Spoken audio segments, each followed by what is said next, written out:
Welcome everyone to a special episode of World 1-1 Podcast.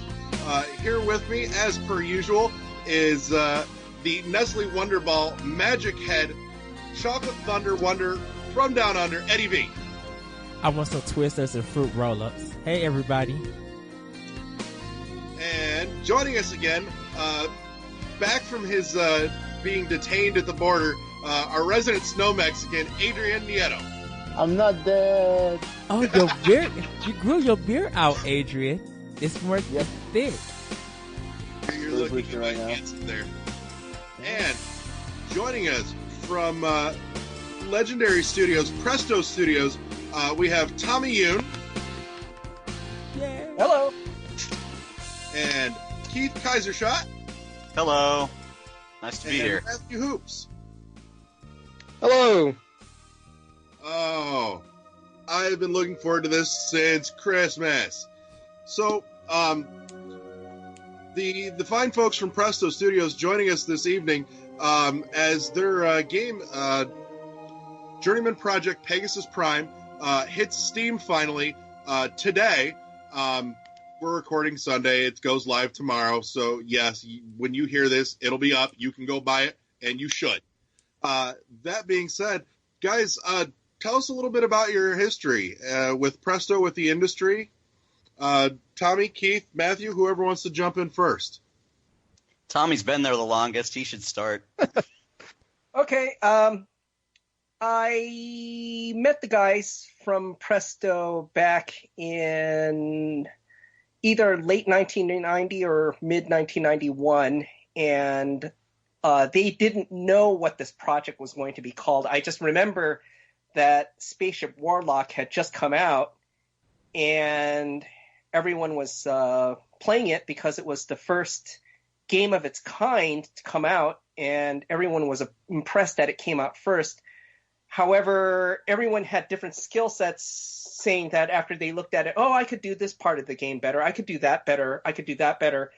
And it was about half a dozen guys who were attending school in UC San Diego, and they decided to band together in a suburb in San Diego and just start working on something. And they didn't know what it was, and everybody was just throwing stuff against the wall just to see what stuck. And about 8 different environments got trimmed down to about 3. And within about a year, everything started falling together, and a presentation was made at Macworld. This was, I believe, 1992, Macworld 1992, in January.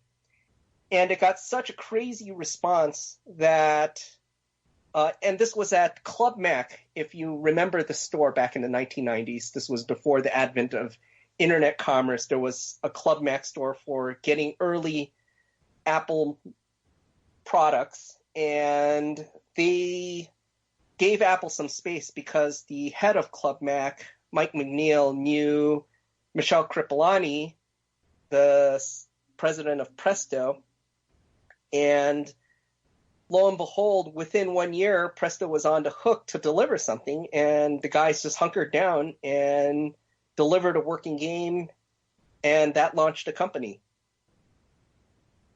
Right on. Now, can I ask a question, Tommy? Was FMV in was that becoming like in style during that time, during the early 90s? I'm sorry, can you repeat the question again? If FMV full motion video, was that coming? Because it looks like in the PC area, full motion video was around. Did that just start around that time that you guys started developing games? Yes, it was just starting. In fact, when I was working at a telecom company, I was working at a company called GTE, which is a predecessor company to Verizon. And at that time, Apple had a top secret technology called, I think it was called they had a couple of code names. They had Warhol and Road Pizza. And what? Yes, it was. And when they were doing a technology demo, the fastest computer that they had at the time, a Macintosh 2, could deliver 120p video. That's 120 lines of video at 15 frames a second. And this was the best bandwidth they could get out of the best machine that they had, which cost almost 10 grand. And when people saw it in a tiny little window, everybody was blown away. They were like, what the hell? We don't have to broadcast this analog using the old NTSC broadcast technique. This could be delivered digitally. This is going to change the world. Everybody was just blown out of their chairs when they saw this. And there was also another company called Paco, which was developing COSA. They were developing a technology called Paco. And that eventually became they got folded into Adobe. Their technology became Adobe After Effects. But the basis of that technology is now seen in what you see animated GIFs all the time. And so we were just seeing all this technology before the internet existed. Or the internet existed but very few people used it. But this was before World Wide Web. And I think just by happenstance, everybody knew about these technologies, so we're figuring out how can we throw this into the first Journeyman project and make some kind of an interesting experience. And when the game came out in 1993, the problem was that it was really cool as a technology demo, but only the top 10% of the user base could even run this game at all. It was just the most decked out Macintosh 2s, which were really expensive computers at the time, could even run this game at all. And then when it finally came out for Windows, 386s would choke on this. Really, you needed a 486 to run it properly. And at that time, those were really expensive PCs. But I guess you could say that Presto was ahead of its time in terms of adopting the technologies, because they would just go, oh, wow, that's cool. Let's throw that in. Oh, that's cool. Let's throw that in. And I guess in a way you could say the rest is history. Oh, actually, coming back to what you brought up, FMV. One of the first games to use FMV was a really obscure game called Iron Helix. I don't know if you guys ever heard of it. And this came out either right after or about the same time that Journeyman Project came out. And the issue that Iron Helix had was it was really cool the way they were using it. It was really awesome. And there was another game that would come out around that time also that was able to use FMVs to connect navigation together, and that was Seventh Guest. But the problem was that computers had such limited bandwidth at the time. I remember the programmer from Seventh Guest, who was an absolute genius by the name of Graham Devine. Is that correct? Yeah. Yes. He had to code a custom playback system just to get video at a playable rate on computers that were available at that time. And finally, the technology in QuickTime and Windows Media were able to catch up to the point around 1995 where a general desktop system could play it without special features. And that's where Buried in Time finally came out, where we had animation connecting navigation together. That's when we had, I guess you would say, one of the first full motion video navigation games where the video looked presentable. And this was in 1995. And then Pegasus Prime came after that. And you'll notice that the playback window was gradually getting slightly bigger each time because the computers were getting better and could keep up. And finally, with the Journeyman Project 3, you had a full width window. It was a full 640 wide, which we laugh at now because that's like the default YouTube playback size on a phone. But back then, for a computer to play that back was, mind blowing. And was that also the time where the Sega CD was out? Because I know 3 Duo was out I think 2 years later. And the Sega CD was coming. We were trying to get Sega CD to play back the console port of Journeyman Project Pegasus Prime. And really, Sega CD just couldn't hack it because it was a 32-bit system that was piggybacked on top of a 16-bit system, the Genesis. And really, the only system that could handle FMV reasonably well was the PlayStation, because it was designed from the ground up to handle optical media. And that pretty much became a game changer. You noticed how, because the PlayStation could do pretty good FMV at I don't know if you remember Video CD before DVD existed. You could play it back at that resolution.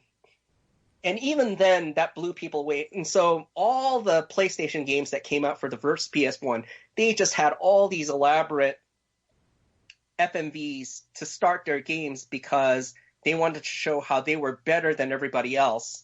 That was something they had a leg up on.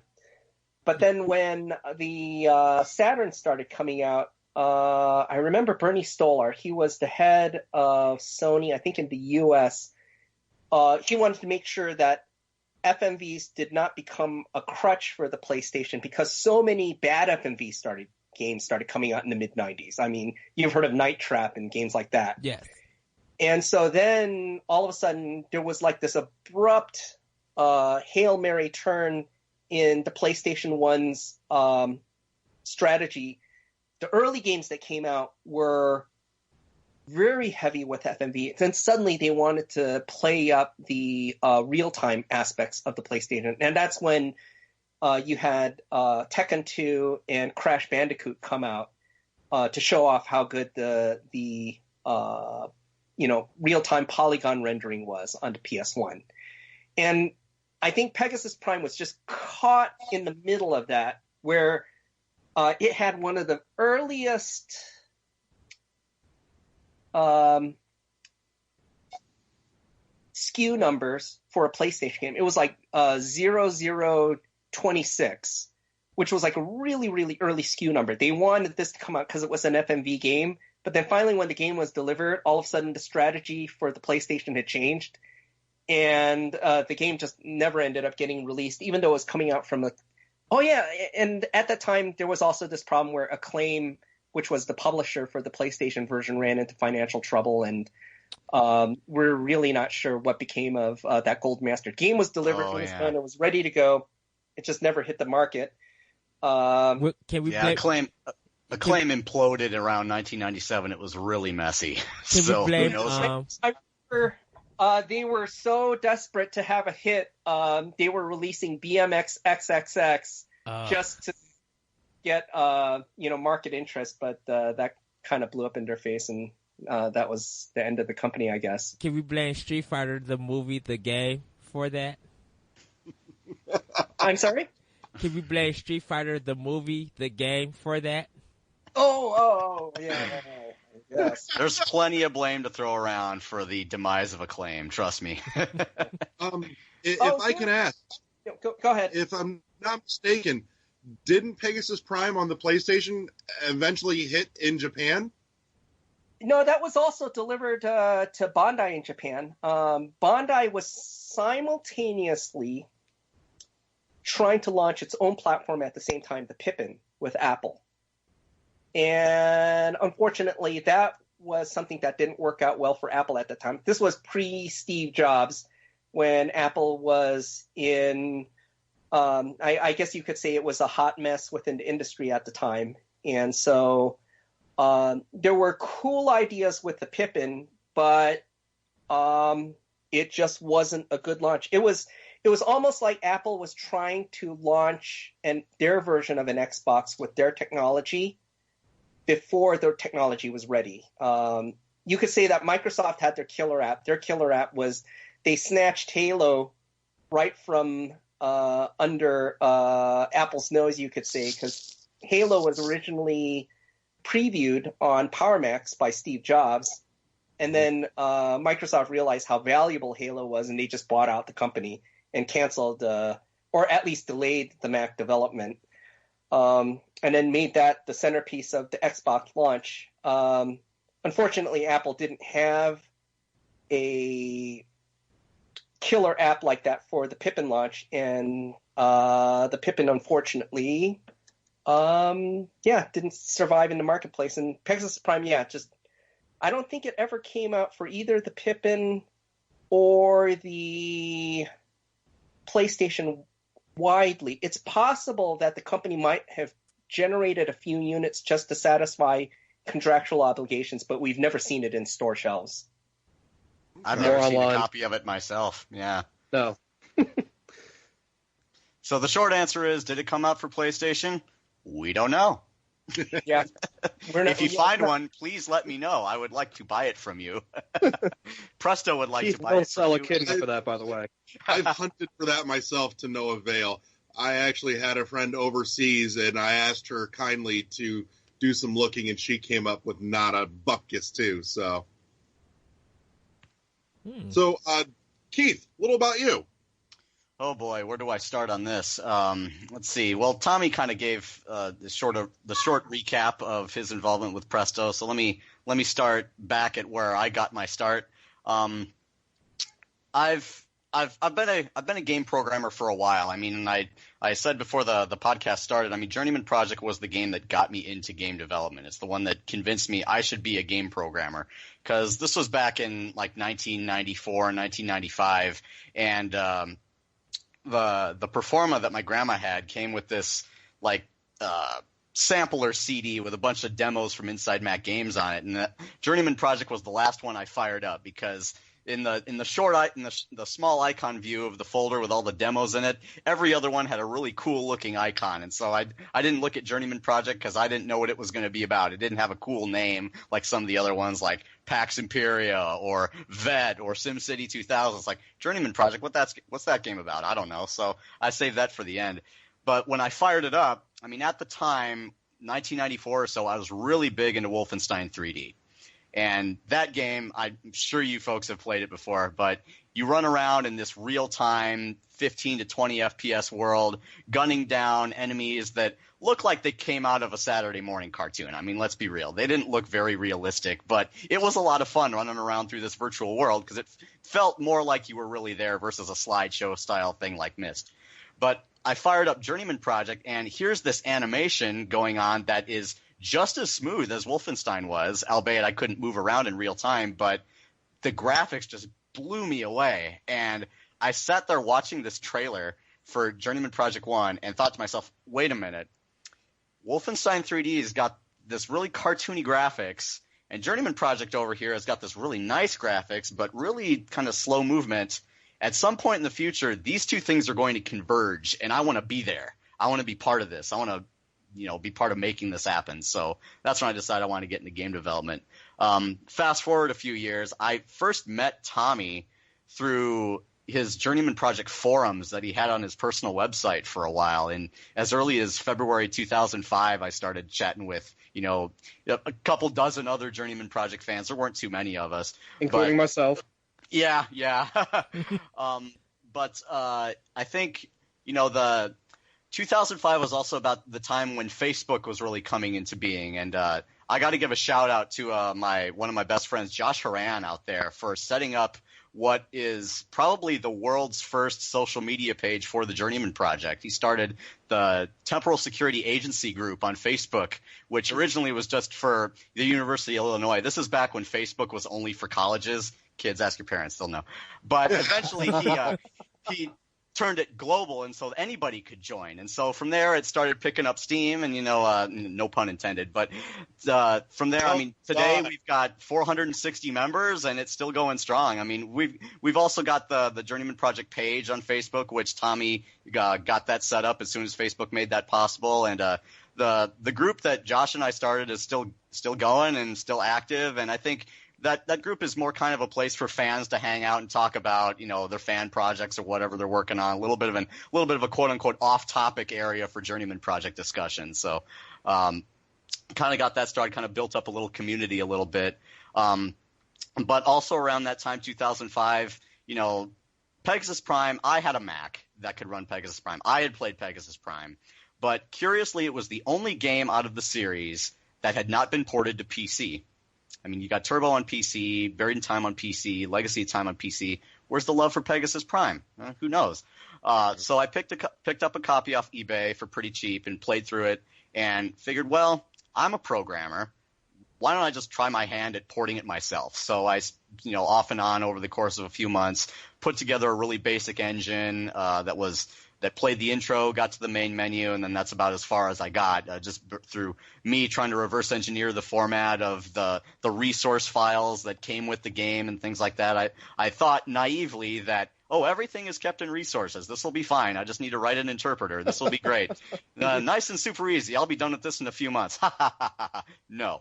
But I kept some notes and things like that and posted this to my personal website. And eventually Matt came across my notes, and Matt Hoops here, and I think this would be a good segue into Matt talking about how he got involved with Journeyman Project. So. Yeah. I set that up for you. There you go. You did. That was pretty good. That was pretty good. Right. Definitely segue king there. So I'll step back to 95, I guess, when I first started playing the games. My dad had bought a 2-pack of the original Journeyman Project Turbo, Buried in Time at, I think it was CompUSA, and I was only 4 years old at the time, and I loved the hell out of it. As we played lots of adventure games at the time, obviously the LucasArts ones, but we really liked the time travel stuff, especially Buried in Time. That was definitely one of my favorites for many years, even though we were terrible at it. But, then Legacy of Time, I got that, like, day one, had to get that. And that's 98. And then I heard about this director's cut of Journeyman Project, and then it later became known as Pegasus Prime, and I'm like, I wanted to play this one too. This one looks cool. And in about 2002, I got a copy off of eBay with the help from my grandmother, and also an old iMac, and this is my first Mac. I basically got the Mac just to play Pegasus Prime.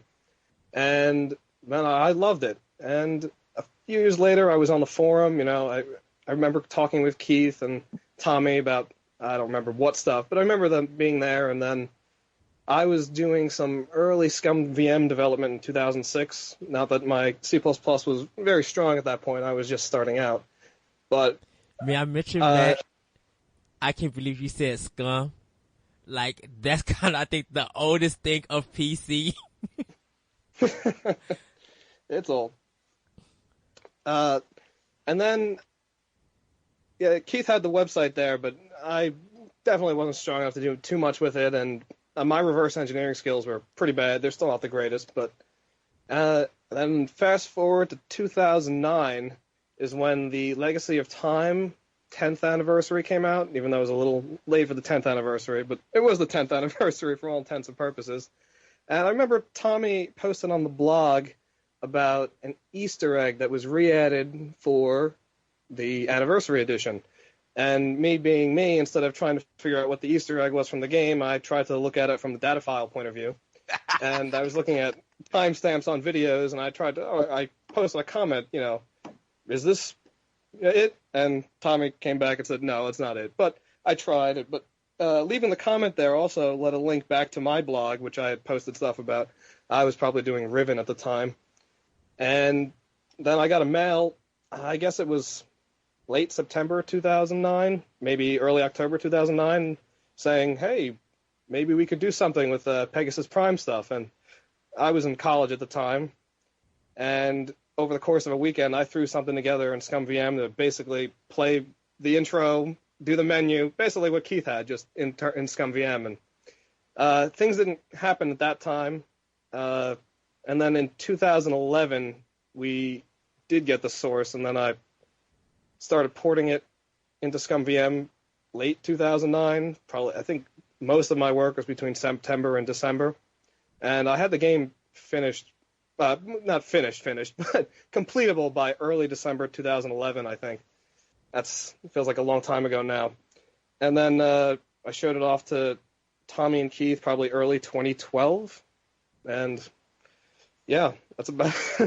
Not sure how much else I can add to that. Well, mid 2012, I can say that's about the time that I convinced Tommy, hey, well, as long as we're working on Pegasus Prime, why don't we add some stuff to it? I mean, it's been, almost 10 years since the game came out, and we can. I mean, Tommy's obviously got the source code. What else do you have there, Tommy? I mean, is there stuff that was cut from the game, things like that? There's a few bug fixes we need to make and things like that, but let's talk about maybe turning this into an anniversary release. And so Tommy got me a copy of the source code, and at first it was just, I just want to keep the Mac version in sync because I'm a big fan of the Mac, and I had an old iBook, and I just wanted to do it for the fun of it, just for the lulz, But and I did that too. But at the same time, it's like, well, I'm in here. Let's add a few features like the ability to turn off the AI, or the ability to actually control the submarine and the sub chase, and a few things that were just cut or just kind of left on the cutting room floor. And so I got the source code in 2012, and at that point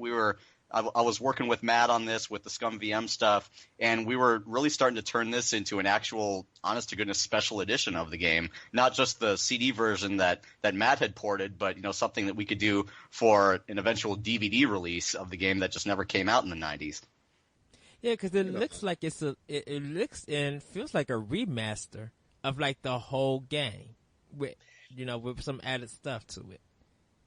I want to give you a little interesting bit of context. That opening title sequence for Pegasus Prime, when we had queued up the project to output, the first time I had set it up and had it output, depending on which computer it was on, it would take between 6 to 11 hours to render.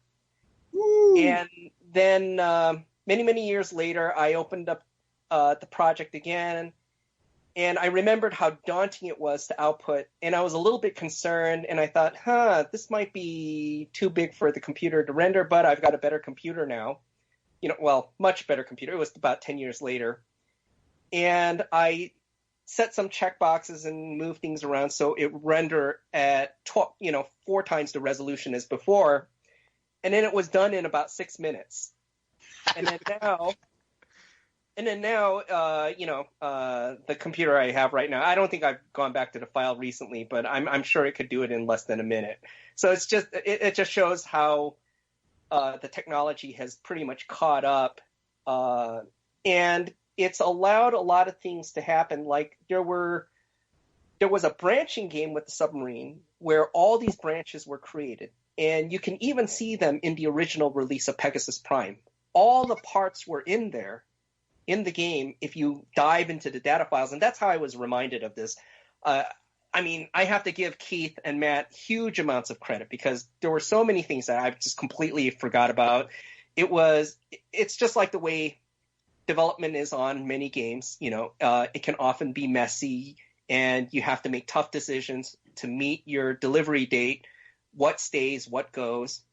And in this game, you don't have time to cull everything to make everything nice and neat. You just want to make sure the game runs, and then you just get it out the door. And there were just tons of assets in there that were just forgotten. And these guys would just go, hey, what's this for? What's this little sequence for? What's that for? And a lot of these ended up becoming the Easter eggs that were not in the original release that they've added code for to add back, such as the sub, such as even the there were parts in Mars where you take a little tunnel pod, and this was cut from the Mac release, but it had the assets were actually in the PlayStation release, and so some of these assets were brought over from the PlayStation version when we found those golden master discs into the Mac version, and then eventually with the Scum VM port that Matt did, it worked its way into the Windows, basically all the versions that are available now. Very cool. I got a fun, amusing anecdote related to finding stuff that we had previously forgotten about. Matt deserves 100% credit on this. Finding the end credits song on a CD-ROM that was totally unrelated to Journeyman Project. I'll tell the story. Wait. Yeah, go ahead. Oh no, wait, what? Yeah.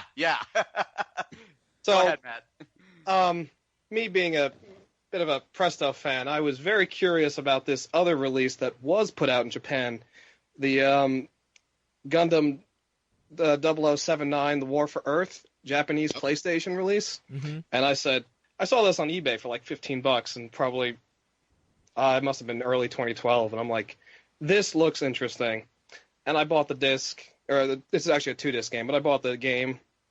I was taking a look at the disc, and I noticed there was a file on there that said pegprime.exe. I'm like, this is interesting. What is this file? And I tried opening it, and it didn't work because it was it's an exe CD, and this was actually an audio track on there that just happened to, but the OS didn't know how to handle it. So I actually played just the audio track on there, and there was this song on there that I'm like, whoa, what is this? And I kind of dismissed it. I'm like, the name must just be the same. It must just have been left over from the PlayStation Pegasus Prime release, and they just replaced the song with something for Gundam, because I had never heard this before. And then we were talking probably mid-2012, and I asked Tommy, what happened to that PlayStation release with the extra song in there? And Tommy was like, oh, yeah, that never got into the final game. So there it was. Because on PlayStation, you would actually be able to, if you kept the top open, you were able to put the game on. It would kind of load, but if you close it, it would go like to the, if you're still in the music menu, it would pop up with the game's audio soundtrack to hear music. So that depended on the game and how it was coded, too. That's Yeah, very and true. also Some games used audio from the CD. And it also The CD audio quality was much better than what the built-in XA80 PCM could output. Definitely. Just on a small throwback here, Keith mentioned, talked a little bit about some of the social media stuff for Journeyman Project and Presto Studios. I just want to let you guys know, you guys totally set the bar here. The notice, that you guys were going to be on, that went up yesterday, is the most traffic and traction that we have ever gotten on this show on anything. Like, I was up all night watching and going, holy shit. So y'all set the bar. Well, I would tune in if it were just me, Well, being a huge fan and all. I think this was a time in adventure games, like that was adventure games, and I think FPSs, like you said, Wolfenstein, I think they were still big on PC. Because when it comes to PC games or even Mac games, adventure games was like the only one that I heard that people were playing. And I'm a person who does a lot of console gaming. So during that time, I was doing like Super Nintendo and Sega Genesis and stuff. So I didn't really have familiarity with PC. But I know when people were talking about it, like Seven Quest and Myst and stuff like that, those kind of point-and-click adventure games were like the big thing on PC. Oh, yeah. So Yeah, go ahead. There's definitely a resurgence. Well, yeah. I think for it, I know for me, I can actually tell you my first point-and-click game is definitely Hotel Dusk on the DS. Hotel Dusk 213. That was so my late actual. that it shouldn't count. Well, I mean, as an adventure game, that was my first one. I don't even know what that one is. Yeah, I've never Really? heard of that. That's pretty late. Yeah. My first adventure game, if you could even count this, would probably be Enchanted Scepters on the Mac from 1984. Ooh, goodness. Wow. Yeah. Depending on where you read it and who you hear, who you listen to, it's the first point and click adventure game with digitized sound. Jeez. For the Mac in '84. My first adventure game was in 1979, and it was called Adventure for the Atari 2600. I'm so done with you, Another Tommy. one of my favorites. Oh, I played that a lot when I was not my first one, but I did play a lot of it. I think my first was the Indiana Jones and the Last Crusade graphic adventure. I think I ran that on our 91 PC. Oh, okay. What about you, I wonder if that was Adrian? one of the Yeah, a little later.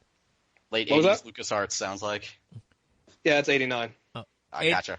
Adrian, what's your first point and click or adventure game? I don't know the name, but back in the day, my cousins, they were the ones that introduced me to gaming, and they were always upgrading their computers to the latest thing. I actually remember when they finally swapped and got a CD-ROM for their old, I don't know, Windows 90 something computer. That was like a big deal for them, right? But they were playing these, like the Pink Panther game or something like that. It was very weird. I mean, like as you can probably guess from the cartoon, it's also very weird and corny. But yeah, that was the first game. I actually don't remember the name nor how it ends. I just remember like interesting puzzles and very, very awful Spanish voice acting. Oh, I would love to hear like NES overdub voice acting in Spanish, like they call it double dribble speak, how double dribble was. Like I would love to hear that in Spanish. We'll make Adrian find you some of that at some point. So I'll totally own it. My first point and click adventure game was actually the Journeyman Project Turbo. It was Good choice. Thank you. early to mid 90s, and it was by pure happenstance. My family had gotten its first computer, and it was a Hewlett Packard, and it came with a little pack of software suites and a couple odds and ends, and in there was the Journeyman Project Turbo. And I grew up in a house. I have very much my father's taste. I grew up in a science fiction household. I love sci-fi, everything. And in particular, even as a kid, time travel always kind of caught my interest. So I popped it in and started dinking around, and oh dear God, I got lost for days just falling in love with this as a kid. And, it led me down the path to a few other personal favorites like the Neverhood. And I would even venture to say one of the best evolutions of the point and click, I will say, was on the DS, was Trace Memory. Yeah. But in any case, no, that's where the love affair started for me. And it never really went away. It just kind of got, quiet as Presto, stopped doing anything after 3, which brings me to one of the first questions I wanted to bring up. As I recall, a 4th installment was in the works or was being written at the time here it comes. Everything stopped. I'm just curious if that actually happened to have been the case and whatever became of that, whatever was done with it. Tommy, this is all you. Okay. He's like, not with a 10-foot pole. Nope, I'm not going there. So, yes, there was indeed a Journeyman project for game design that was put together. And there was a producer assigned from Broderbund. And everyone was really excited about it. However, there was some concern about the adventure game market at the time because real-time 3D games were exploding at that time. And Journeyman Project 3's way of reacting to that was we were one of the first games to use a 360-degree spherical navigation system among pre-rendered games. And there's very few other games that came out like that at the time, except for Myst 3, which was also produced by Presto Studios. And there was just a hard business decision made by Broderbund, which was they had a monster hit in the adventure game space in the form of Myst and Riven. However, Riven took a long, long time to get to market, and I remember that the folks over at Broderbund were really concerned because actually the release dates for the Myst series were actually affecting its stock price. And that was the only adventure game that was a huge monster hit where where they could put it like a AAA title, because even though Journeyman Project did well for itself, I would say because it's at that level where you could call it like a AA title. It's big, but it's really the adventure game aficionados who really know about it. And so Journeyman Project 4 got shelved, and then about a year later, Presto got selected to do Myst 3, and a lot of the same team worked on. I wasn't on Myst 3 at that time. I was working on Speed Racer at Wildstorm, so I had moved on to working on comics, and eventually I ended up working, and I'm continuing to work on Robotech now. But Journeyman Project 4 was a good game design. We had really interesting stuff going on in it, and it actually added a layer to the universe. It made the universe a little bit bigger. But that game design is under lock and key in the Presto Studios archives. And there's lots of cool ideas in there for other Journeyman Project branches. There were many different types of... There was like a Journeyman Project universe that was being developed at the time. Eric Dallaire, the writer who worked on Pegasus Prime and Journeyman Project 3, was working on a novel as well. But then he also ended up working on a different franchise at that time. He ended up working on the Star Trek games for Activision. So there was, a lot of Journeyman Project work that ended up under lock and key, hidden away. But I suppose there will be a right time for that to come back out again. Yeah, never say never.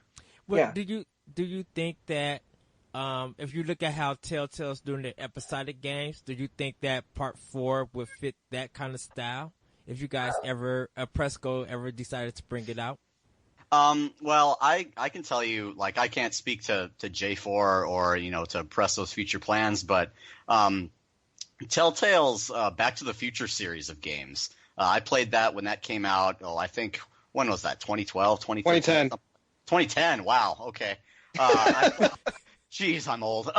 So I played that, and I really liked how kind of the episodic format worked for that. I mean, it was mostly intended to tell a story. So if you're doing a game where it's mostly story driven and you want to push the story forward through gameplay, and it's not so much about the puzzles as it is about finding out what comes next, then episodic games, I think, feel a little more conducive to that sort of thing. Where was my train of thought? I didn't even know where I was going with that. But like for Journeyman Project, for Back to the Future, they were basically expanding on the existing story, and so it was kind of like a TV series. It felt like playing. So you'd play this episode, and it would kind of wrap up at the end, leaving you wondering what was coming next, right? But in the case of like the Journeyman Project and a game where it's very non-linear and there's not really a progression from one episode to the next, like for example Pegasus Prime, you can complete the game in any number of ways by going to the different time zones in any different order that you want. I don't know if that style of game really fits an episodic format, but it all really also depends on how the game is designed, how it's written. So if there were to be a future Journeyman Project game that was written with an episodic format in mind, then it could work really well. Because I think the way now people view adventure games and even point and click is Telltale. It's that episodic, because I think it allows developers to work on one part and then release it and be able to work on the next part. So people who want the game can at least wait. I think it's every 2 months or something like that, or a couple of weeks, and then they'll drop it. It used to be every month, I think. Yeah, Telltale's really good about just churning those out. They've got their own engine that just makes it really easy to get art through their pipeline and into a game and out on the shelf. So they've got a really nice kind of well-oiled machine over the years to do those kind of games. Okay. I think the other problem with episodic, though, is that you play a little bit for a month, and then you get to the next month and you forgot what happened the previous month. That's a good point too. Yeah. Well, I know. It's always been, I know, like, because it's killed me with TV series where you watch it, and then in November they take a break until like January, and then January comes and you forgot what happened months ago. Yeah. Well, in my case with Back to the Future, again with borrowing the TV series metaphor, I waited until they were all out, and then I just quote unquote binge played it. So it's like I don't have that problem about remembering what goes from one to the next. It's like, oh, I'm just gonna power through this in about 6 hours. It wasn't really episodic to you then. It was just one giant game. That's true. Well, Yeah. yeah. Well, at the same point, if you play Journeyman Project 1, 2, and 3 back to back to back, first of all, it's going to take you a lot of time, so I hope you got a bathroom nearby. But second of all, it's going to feel the same way, like it's one continuous game. So it kind of feels episodic in that way, in that it's split up between 3 games, but different art styles and stuff between different interfaces, things like that. But it's very cohesive. It's one of the most impressive things I think I like about the Journeyman Project series. That brings me to a question I wanted to raise here. Journeyman Project 1 and 2, story-wise, are very independent of each other, and 3 strung those two together so beautifully. I have to ask, were these all laid out from the get-go, or was this something where they got to 3 and went, we have these 2 disparate stories, and somebody's like, I got an idea, we can put this together? I don't know the details, and I don't think Tommy's back yet, but I can... No, I'm here. Oh, okay. So as I understand it, J1 was just a bunch of folks just figuring it out as they go. Just figuring out what is this thing going to be, trying to just get something out there, because when they made J1, I don't think they had in their ideas, oh yeah, we're going to do a sequel after this. It's like you don't know if it's going to be a success when you do the first one. You're just kind of throwing it out there and hope that somebody likes it enough to give you enough money and, assets and whatever to do a sequel. And, when they did J2, J2 did really, really well as well. Oh, this is awesome. So now we can do a third one. I think it felt like, Presto was doing it one after another, trying to figure out what they were doing as they were going along, but not painting themselves into a corner, so that by J3, Tommy, did Eric write J3? Because he wrote J2, and so Eric tying together J1 and J2. Let me clarify that. J1 was, I guess you would say, wrangled together by David Flanagan. That was because the story was, let's make it up as we go along. And so there was a lot of creative work going on, but it didn't quite fit together. And so David Flanagan had basically pulled something amazingly cohesive out of all that chaos of all these creative guys just throwing everything against the wall. And then with the Journeyman the interesting thing about Graham Jarvis as Elliot Sinclair, everything was, you could almost say we were using Robert Rodriguez's school of low-budget filmmaking before we knew these principles existed, which was just use whatever you have around you, if it's cool, and throw it in to give your game more production value. And Gino Andrews happened to be next-door neighbors to Graham Jarvis. And so, out by the Pacific Palisades. So, he just basically walked across his beautiful beachfront house to his neighbor, Graham Jarvis, and said, hey, you want to be in this video game that my friends down in San Diego are working on? And Graham Jarvis graciously brought incredible gravitas as Dr. Elliot Sinclair to the first game. So that was just randomness that happened. With Journeyman Project 2, there was actually effort to bring in real Screen Actors Guild actors together and have a real story designed from the start. And so I would say that in terms of game design, Journeyman Project 2 probably hit the zenith. I would say it is the best game out of the 3. I agree. And then with Journeyman Project 3, originally it was just going to pick up where Journeyman Project 2 left off, which was you had this unanswered question about what happened to Agent 3, and it was just going to pick up from there. I had suggested the idea of why don't we just loop back and figure out a way for Dr. Elliot Sinclair to have a role in this, And Eric Dallaire, who was working on Pegasus Prime, he was working on the rewrite of Pegasus Prime with that director's cut version of the original game. And he had also worked on Journeyman Project 2 in a supporting role. He was working on the writing of the historical documents, like the stuff that you found in the castle and such. And he had gradually come on board the team, and he had worked with David Flanagan in integrating the whole story together to kind of almost I think this came up, which was Return of the Jedi, which was where by the time the third Star Wars came about, you notice how, hey, they're going all the way back to Tatooine. So it's like bringing the beginning back into the end to make this whole thing have this veneer of we planned it from the start like this, even though we were making it up as we went along. And so it unintentionally turned it rehabilitated Elliot Sinclair's character. By the end, you go, oh my goodness, the crazy crackpot was actually right. Well, I would say, when you get to the end of that, you would not think that somebody was winging that as they went along. That was beautifully strung together. I got to give Eric credit for doing that. Eric's a really good writer. He's actually got a book out now on Amazon. He wrote a novel, post his Journeyman Project stuff, but reading it, it's got a lot of the same humor, hits a lot of the same beats as, Legacy of Time. I'm gonna plug Eric's book because Eric's a friend of mine. Shades, The Gehenna Dilemma. Pick it up on Amazon.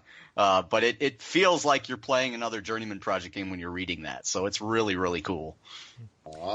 What, Tommy, Tommy, can I ask you a quick question while y'all was putting everything together? Was there ever a time that that somebody would write something and you would be like, what in the world are you talking about? It just seems so bonkers, so cuckoo bananas. Every single day. And half of that came from Matt Weinhold, the comedian who was the voice of Arthur. Oh boy. He would the guy was a tornado in a bottle. I could remember when he would come in for recording sessions, him and Eric Dallaire, who was writing a lot of the humor, and Jamie Scott would be in the room together, the recording room, and it was supposed to be soundproof, and we could hear it throughout the entire building. They would just be busting up laughing nonstop every single day, because half of the stuff that they would come up with was just even unusable. I mean, it would have been ESR. Half? Only half? Nobody can buy this game because it's unreleasable. So, I mean, we there was a lot of editorial work done on Arthur to make him, even remotely PG-13. Wow. Because it just feels like there were some moments. Some of those recordings are somewhere that I can hear. Oh, I hope so. I want some of the Journeyman Project outtakes. Because there has to be one moment you probably walking by, you hear something, you could just turn your head and be like, wait, what? Yeah, I mean, sometimes we would have our eyes wide as eyeballs. We would go, oh, this is so hilarious. Oh, wait, should we be really laughing at this? But I mean, even the stuff that's in the game just gives Arthur's character, the character that Matt Weinhold created, has so much character that when Keith did the Easter egg coding to add Arthur as a replaceable AI in Pegasus Prime, it unintentionally totally changed the tone of the game. When you play the default AI, it's very rigid. It's trying to almost babysit you through the game. But then when you play it with Arthur, it almost feels like you're back, in a comfortable pair of old shoes, even though it's re-recordings of what you already heard in Journeyman Project 2 and 3. The game just feels like, a nice old comfortable pair of shoes again. You're like, wow, this universe feels familiar again while you're playing it. I've got a fun story about that Arthur biochip that I love to tell. Arthur was not originally going to happen in Pegasus Prime. This was 2013, and 2013 was the 20th anniversary of the original Journeyman Project, and so we wanted to get Pegasus Prime out into people's hands that year. so that it would really be an anniversary release. And so this was around Thanksgiving or so, 2013, and I was back in Chicago visiting my folks for the Thanksgiving weekend, and I ping Tommy and I say, "Hey Tommy, the game's done. We're ready to go. We got at least a month of lead time. We can, get these discs pressed early and get these packaged up, and we'll have plenty of time to get these out." And Tommy's like, "Well, what about Arthur?" I said, "What about Arthur?" He said, "We need to put Arthur in the game." I said, "Tommy, I just finished the game. I only have a month left. How am I going to do this? Do you know how many Arthur quotes there are? We need to place every single one of these." So I bit my tongue, gritted my teeth, and I'm like, okay, yeah, you're right. We do need to have Arthur in this game. So in a mad dash, leading up to Christmas, the Christmas holiday. I mean, Matt was there with me. We were, up until like the very last day where we could no longer deliver the final discs to the duplication plant. Matt and I were working on bugs, into the wee hours of the morning. I mean, Matt, there were some bad bugs too. There were some. Oh yeah. There was one that I remember I found completely by accident that, well, I didn't find it first. Matt had found it, but he had been complaining about it, and I said, "Well, I don't know how to trigger this. I can't figure it out." Until I was running the game in the debugger completely by accident one day, and it happened. The bug happened. What was going on was, if you played the canyon chase in Mars, when you go through the Caprides Minor Canyon and then fly up into space, and then you have to capture the robot spaceship with the tractor beam. After that's done, it says, "Okay, destination safe for transport." You click the button, and it plays the little transport animation, and then boom, you're back in the ship, and you can't do anything. The game just soft locks. I'm like, oh, wow. Crap. Well, how did this happen? And there's nothing, like I kind of looked through the code. What is causing this? I don't even know what in the world could be causing this sort of thing. The cause of this bug goes all the way back to when you were still in the colony.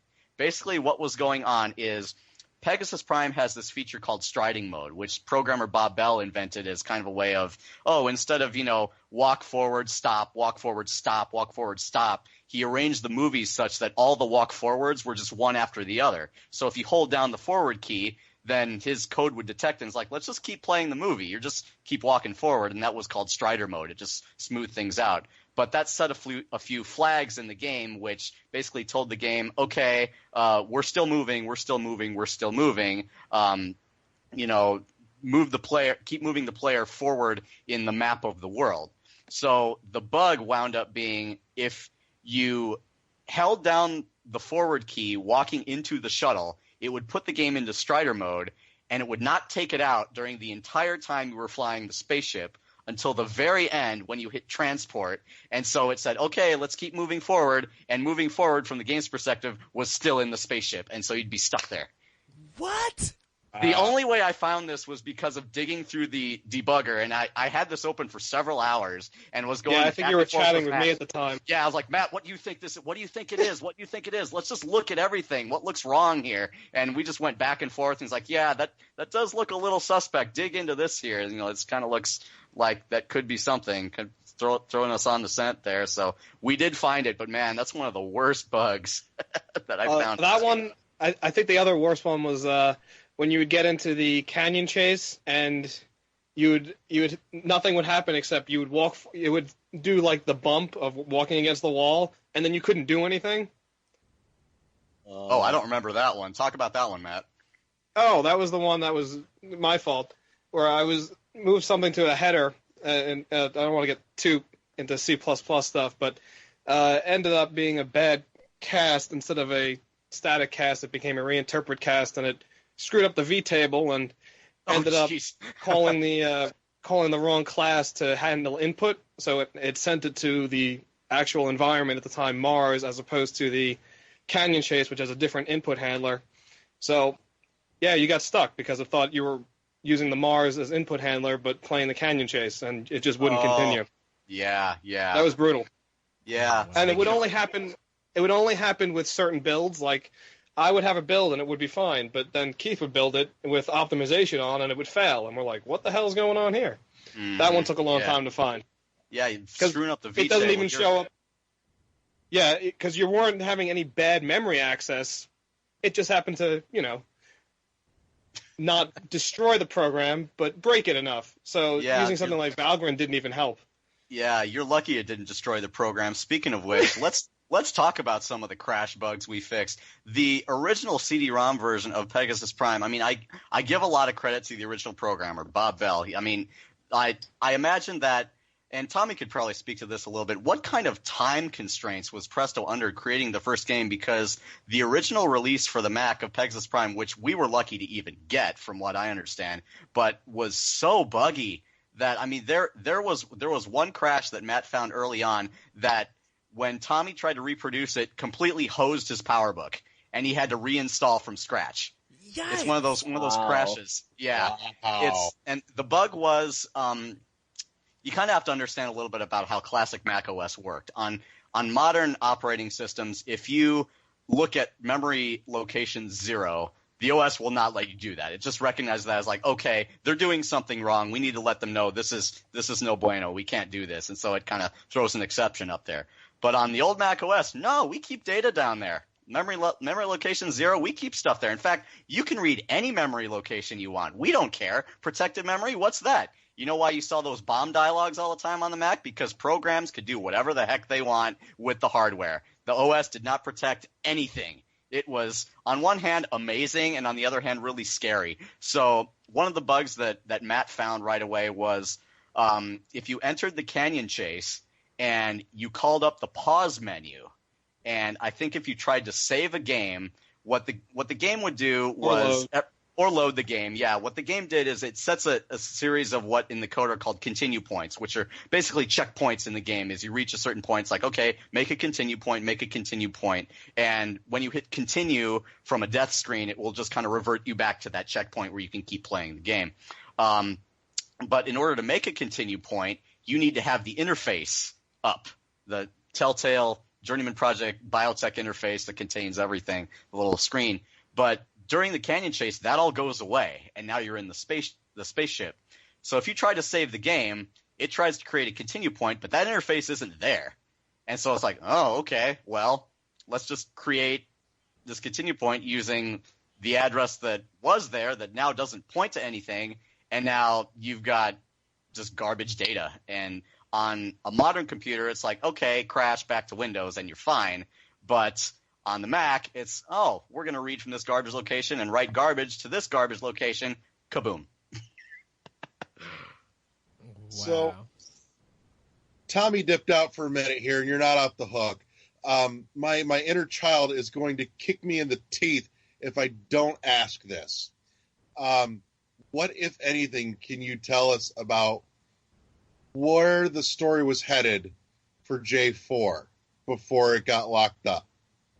I have been sworn to secrecy, and if I say anything about that, they're going to strand me in the past. So I'm sorry about that one. Sorry. Yeah, I can tell you that I've read it. The design doc does exist. It's pretty fleshed out. It's ready to go if a publisher wants to pick it up. But as far as details, it's, in case a publisher picks it up, you don't want to spoil the surprise. So it's staying under wraps for now. Is it on the level of Time Cop with Jean-Claude Van Damme? Well, That's a fresh reference. I've seen that movie, and there's a lot of reasons that there's a lot of cheese in that movie, and I think a lot of the cheese that comes from full motion video games comes from the casting. And you don't really know how the casting is going to be until you get into production. So who's to say? Yeah, because some Here, of the I thought all the cheese came from Cheese Girl. I have got to say, some of the wigs in Pegasus Prime make me straight laugh. I'm like, that wig do not fit you. Like the news reporter, I was on the floor dying. I'm just like, is this Nancy Grace? Like, what? Wait, what? You got to use what you got. You use whatever you have on you. Actually, I remember Tommy telling me a little bit about the journal entries in the World Science Center when you're looking at Elliot Sinclair talking about, morphing process and time-bending experiments and stuff. Those glasses he's wearing, those are just dollar store glasses. They look great on camera, Hey, shooting at simple NTSC rates. You can't tell. Exactly. They just look like nerdy scientist glasses. And It did the job beautifully. and were you guys using green screen at that time? When We were doing some blue screen and green screening work. Yeah, Tommy's got. I think maybe on YouTube you can view some of the raw footage from Pegasus Prime and Buried in Time of the blue screen acting that they were doing. More so in J2 and J3 than they were doing in J1. And Pegasus Prime, they did a little bit of this because now they had the budget that they could do green screen, blue screen, and kind of, seamlessly integrate the actors into the computer-generated environments. In fact, it's really impressive how Presto did this in the blue screen. On the blue screen set, they actually had to place the lights in the blue screen set to match exactly where the lights were in the computer-generated environment so that the lighting would match. That's cool. Really cool. So, yeah, that attention to detail is kind of what gives Journeyman Project that extra edge that you didn't always see from full-motion video games at the time. Well, it's We one of had those a custom plugin that was programmed by Bob Bell, who now works at Apple. He had program where from Photoshop, this plugin would launch, and we could throw up an image with a matte channel and in real time see it composited with the video, so we could see how the everything was going to composite together. And the hardware we were using at the time was Radius Video Vision to capture video at that time. I mean, even for standard def video, we needed a custom card and GPU and all this equipment just to record that in real time back then. So, to kind of tie into the occasion today, tell us a little bit about bringing Pegasus Prime to Steam.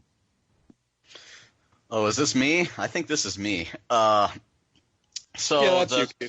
The Steam discussion really kind of took off after we released the GOG version, which was only a few months after the DVD shipped in late 2013. We were on GOG, I think, by March or April of 2014. I don't know the exact dates. I think Matt or Tommy probably know better. Yeah, sounds about right to me. And then we thought, well, GOG DVD is great, but we really want to be on Steam because that is like the gaming store for PC. That's kind of, you could almost describe it as the Walmart of gaming. I mean, if you get on Steam, you're going to be seen by the most eyes. So I thought, well, I don't know how to get onto Steam because I'd never done that before. But I knew that the process was either you had to be a huge mega publisher with an existing relationship with Valve, which we weren't, and we aren't because we're pretty indie now. We don't have a publisher. We're just kind of a skeleton crew of Tommy, Matt, myself, and occasionally a couple other former Presto members. So okay, we don't have the kind of clout with Valve that we can just knock on their door and say, hey, can you put the game on the store? So we're going to go through the greenlight process, and it was quite a bit of a learning experience there. Tommy and I kind of worked through it, and I don't remember when we launched Greenlight. It was April, May, or June? I forget, Tommy. I don't know the exact dates, but that didn't take very long at all to actually get greenlit to where we could actually put the game on the store.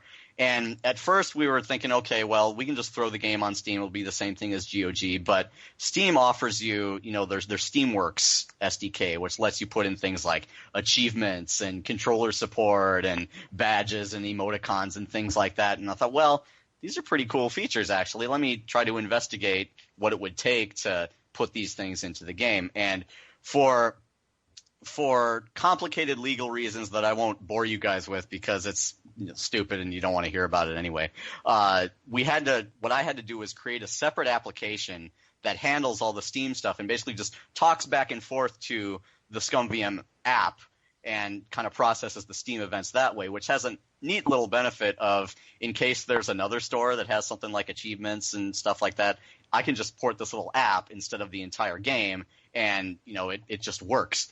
But in developing this application, I ran into a bug that was going to hold up the release of the game, because when we announced that there was going to be a Steam version, we promised that there was going to be controller support, full controller support. And the issue I was running into, and this was as a result of me using kind of a proxy application to do the communication, was if you went into the save dialog and tried to name your game, normally there is a huge kind of gamepad keyboard that comes up where you can type in what you want using the Steam controller. That wasn't coming up for some reason. So you'd have to use the keyboard and mouse. Well, if I'm sitting on a couch and playing the game on TV, I'm not going to have a keyboard with me. So this has got to get fixed somehow. And I was pouring through the documentation trying to figure out what on earth could be causing this problem. And eventually I just couldn't figure it out. I was posting on the forums, trying to talk to somebody at Valve. And, you know, when you post on Valve forums, it's you and a sea of hundreds of other developers. I mean, you don't know, like there's only so many folks at Valve, and there's so many of us. So it's hard to gauge, pun not intended, whether you're going to find an audience with Valve's dev team. So I thought, okay, I'm going to take this into my own hands. So this past October, I flew to Seattle for Steam Dev Days, and I tracked down somebody on the Steamworks dev team. And basically, I brought my laptop with me, and I showed them Pegasus Prime and said, here's where it should be bringing up the gamepad. Here's where it's not showing the gamepad. Here's the code. Am I doing everything right? And they took a look at it, and they're like, yeah, you're doing everything right. Yeah, that's wrong. We should look into that. I'm like, yes, victory. Totally made the trip worth it. Awesome. So dedication, ladies and gentlemen, from these guys yes. to work for you. And we did a back and forth between myself and a couple other folks on the Steamworks team, and they got that fixed, and it was in the main public Steam client by mid-January. And so, all right, mid-January, get this game running, and it was ready to go by January 31st. And so from then on, it's like, all right, get the store all up and ready, and then just hit the button. So now we're up to February 20th, and finally this long odyssey of mine can come to a close. Yay! And once again, not congratulations. Not that I'm shedding too many tears over it. I mean, there's going to be some patches and stuff. I've got an idea for at least one major patch coming up, but I'm going to keep that a surprise for now until that's ready. And I told Keith probably 3 years ago that we're going to be fixing bugs in this game until we're dead. Mm-hmm. So I'm sure there'll be patches. I think the same principle applies to games as film, which is film is only finished once you abandon it, and with this game, eventually at some point it'll only get done when we have something better to move on to. Yeah. It's a lot like the Star Wars special editions, right? As long as George Lucas had access, he just kept wanting to make changes, and there's so many versions of it out there. I mean, how many versions of Pegasus Prime are there out there now? CD, DVD, GOG version, now the Steam version, and there's a bunch of different versions of the DVD. We had a Mac DVD, we had a unified DVD. It's like, it's getting as bad as Star Wars almost. No, it's not. Tommy, don't forget about the original game, though. I mean, this may be the special edition, but some folks want the original trilogy, so to speak. Oh, this brings me to back to the history of old Journeyman Project. So some folks, when they talk about the first Journeyman Project that they want, they keep saying Turbo, but there's actually a Journeyman Project that's very rare, because Turbo had a huge release when it came out on Packard Bell. I think that was like a user base of about 800,000 people at that time. Best decision Presto ever made. And that brought in a lot of instant customers for the Journeyman Project 2 and 3. But before that, there was the very rare Journeyman Project non-turbo releases. And those are the hard ones to find. I would say for Windows, it's actually not a bad idea now, because for a while it used to be really chuggy and slow because it was running through a real-time interpreter called, anybody remember Macromedia Director? It was like an early predecessor to Flash. I remember it. And it was so slow, and that's why the early Project games were slow. We didn't have a full-time programmer back in the early 90s. It wasn't until David Black and Bob Bell came in and really did proper coding where the games actually ran properly, and then later on Roland Gustafson. But however, the funny thing is, those games now, if you run them now, they actually run reasonably fast. So if you find the old Journeyman Project before Turbo, even though it's 300% slower, on a multi-gigahertz system, the speed difference is not really going to be that bad at all. And the one version that runs the fastest of them all is Mac version 1.2. That is the fastest Journeyman Project version of them all. It actually runs faster than Turbo. So if you find that version, that specific vintage is the vintage to get. But the Turbo moniker was actually funny because the Macromedia Director version ran so sluggishly when the Presto team were trying to make it more usable, and they were going to have this come out right before Buried in Time. They wanted to find a name for it that wasn't as dry as just calling it Journeyman Project 2.0. It sounded very nerdy, and also it could have been confused with Journeyman Project 2 Buried in Time. And so at that time, I was a fan of Street Fighter 2 Turbo, which was the arcade upgrade to the original Street Fighter 2. And I just said, why not call it Journeyman Project Turbo? Everybody laughed, and then that name stuck. Was that after the hack version of Street Fighter? Yeah. So the name for Journeyman Project Turbo was actually inspired by Capcom. Wow, because I remember Capcom had someone hacked it where you could throw like the fireballs in the air, and it was in Turbo. Then Capcom found out and then did a Turbo version of it. Yeah, one thing about the Street Fighter series is the naming convention really doesn't help you in finding out which order the game should be played. There's like Alpha 3, whatever, 4, which comes after what. No kidding. That's a hot mess. Tommy, I still think when we do a special edition of Turbo, we should call it either Super Journeyman Project Turbo or maybe Journeyman Project Hyper Turbo or EX. Hyper Edition or EX. Yeah. Yeah, we'll just look up on the Street Fighter Wikipedia to come up with naming conventions. There we go. Yep. Well, don't make it the Journeyman Project Discovery Infinite Undiscovery. Don't do anything like that.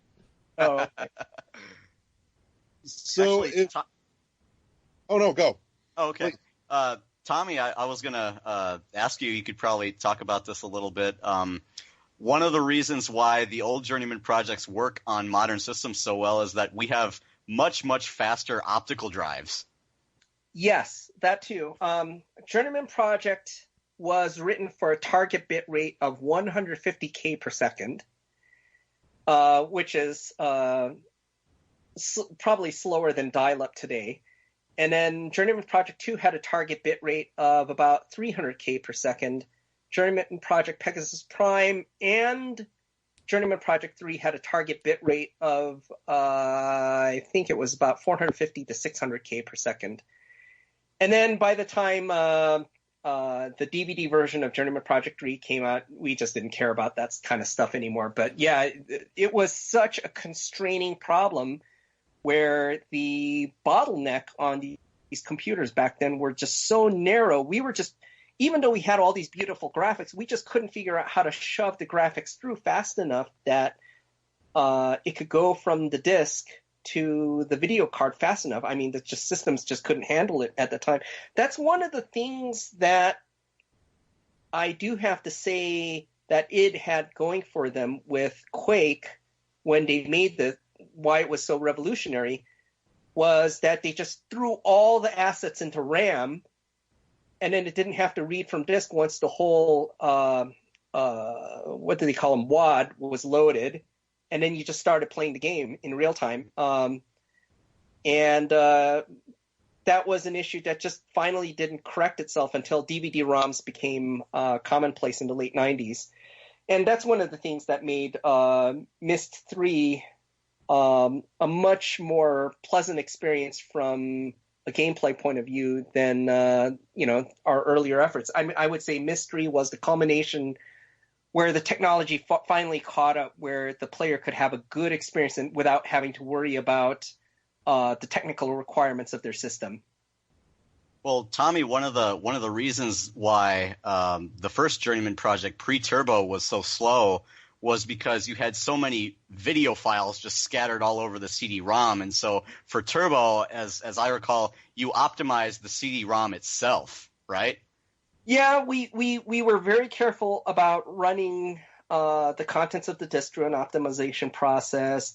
In fact, the way assets were put together were very important, so that this was an issue on early Macs, was which files remained open at the same time from the operating system's point of view. And so we would even have to keep track of that on the disk. Yeah, because in like Turbo, the video files are organized such that like all of the video for a certain environment was in one video file, but organized in the video file such that clips that were needed after certain clips, like close to each other, like you didn't have to wait for the CD-ROM to spin around and seek to a different track to find the data. It was just right there. So you avoided the time of the CD-ROM having to seek to the correct position. Yeah, and there was another problem that was really prevalent before Journeyman Project 3. With Journeyman Project 1 and 2, early multimedia PCs had these just piece of junk video cards which could only play 2 sounds at once. And because of that, I remember in Journeyman Project 2, a lot of the sounds had to be folded down or pre-mixed with one another. And so you get a lot of hiccuping in the sound playback on Windows. And it just made the game sound awful from our ears' point of view, no pun intended. The Mac version of Buried in Time is actually a better audio experience, but we just had no choice because our user base just didn't have good sound cards at that time. I think the main problem with the Windows one was that the original Windows mixer could only play one sound at a time. So when you start up a video, it would kick out what was playing and wave out. So I think for Buried in Time Windows, you can have multiple sounds at the same time, just not multiple sounds and video at the same time, due to the way video for Windows worked back then. Yeah, so that was just our Windows limitation, but this was all pre-DirectX too. Yeah, none of this stuff existed. Yeah. So I want to break for just 1 second here. Due to time constraints, Adrian is parting ways with us. I wanted to say goodnight and thank him for being able to join us. I know it was hard for him to, break out of immigration security and, be able to come and join us again finally. We're glad you made it over that wall. Yeah, that stupid snow wall is getting too big now. So, but I do gotta go. So thank you so much, guys, for talking with us. And I'm the only one going, so you guys can keep talking. Adrian, before you go ahead and plug your stuff. Oh, you plug them at the end, dude. I don't have time for that. Well, Eddie, we're just gonna roll it in with the plugs for the rest of your stuff. Exactly. There you go. Well, at least all right, take care. All right, see you, Adrian. Bye, Adrian. Bye. Good night. So, if you're not horrifically opposed, I'd love to jump into some listener questions because, like I said, you guys set the bar for us. This is the first time that I've put the call out and actually gotten questions for the show. So this is new for us. So we're gonna kind of wing it and see what we get here. I want to shout out to Nick Lapola from Twitter because he posted a question that we've pretty well hit on, but it also leads into one from the Real DC. Nick was asking, will we ever see a fourth entry, which we've pretty well touched on, and we won't get out the 10-foot pole again. But to kind of piggyback on that, onto something that was mentioned in regards to that, Real DC asks, any chance of crowdfunding a fourth game instead of necessarily seeking out a publisher? Would that something like that be an option to make that finally come to life? Here's my take on that. Money is not the problem. The team is the problem. There's only Tommy, myself, and Matt, and we're both programmers. The original Journeyman Project team, they've all gone on to illustrious careers. Like some of them work at Pixar, some of them at DreamWorks, a lot of them in Hollywood now, including Tommy. I mean, come on. But, getting that team back together after, 20 years and them being in these amazing new careers, that's going to be tough. What about putting the call out to kind of build up some new teams? Say, hey, we've had this sitting in the wings long enough. We want to do something with it, and we want some fresh blood to help bring it to life. Well, that's always a challenge too, because after Journeyman 3, there's an expectation from fans, I think, for any new Journeyman Project game to match or, now it's been 20 years, beat the aesthetic of the original Journeyman Project games. And so it's, I have no doubt there are people with that kind of talent out there, but finding those people, that's going to be tough as well. Yeah, I agree with pretty much everything Keith said. It's better to wait until the time is right than to shove out something that just doesn't work. That's a cash grab. In terms of crowdfunding, it's better to not have it backwards. It's better. Keith is absolutely right in saying that the team has to be there first before the money comes, because otherwise, you'll hear about these situations where it just doesn't work out. So I would say when the time is right, it may happen, and it might surprise fans. Who knows when that'll happen? And I like to, for fans who are very aware of Douglas Adams, I like his definition of what a trilogy is. So you'll have to look that up. Okay. Quick question. Would you guys ever think about doing an audiobook, like reading actually the script? If it comes that you guys never do it, but the script is so good that you guys would like to do like a reading or something, would you guys do that? Ask us again in 40 years. That's actually not a bad idea. I could float that to the original writers, and see if what their interest is regarding that. I don't think the game design is not written in prose like you would normally expect. Mm-hmm. It's written as a design document. This occurs, that occurs, what parts and pieces are needed to make this experience presented to the player. However, I suppose the closest thing we have to prose might be what Eric Dallaire had been working on, and he does work part-time as a novelist now, so there might be some possibility there. That's not a bad idea. Yeah, you could at least get some of the backstory as probably either a novelization or a short audiobook, but the game in its entirety, I mean, there's a reason why movie versions of games don't do very well, right? Because games are full of branching storylines, and you can't capture all of that in a linear format like a movie or a book. Right. Got one from Adrian von Gigerfeld, and I'm pretty sure I just butchered that horribly, so you can, punch me in the stomach later for that. Any plans for remasters of 2 and 3? Working on it. 2 at least. Yep. 2, yes. Fantastic. Hopefully 3. What was that? Hopefully 3, I said. Okay. Yeah. We want to do 3. We definitely want to do 3. So if things work out, then that probably is the next thing on the plate. For 2, I don't know if maybe we can tease a little bit about this. I mean, Tommy has already done it on the page, so I figure it's fair game. But one of the biggest complaints about Journeyman 2 is the small play area, the small window where the play, the graphics are rendered.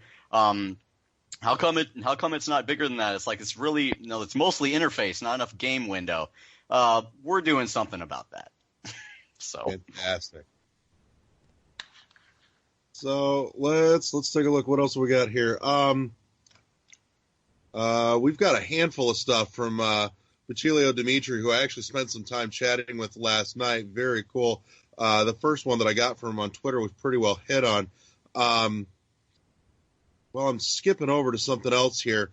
Want to ask, any chance that we see these games come to something outside of PC?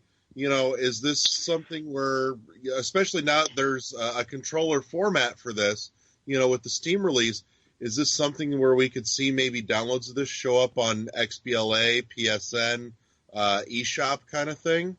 I'm happy to do it. I just need the hardware.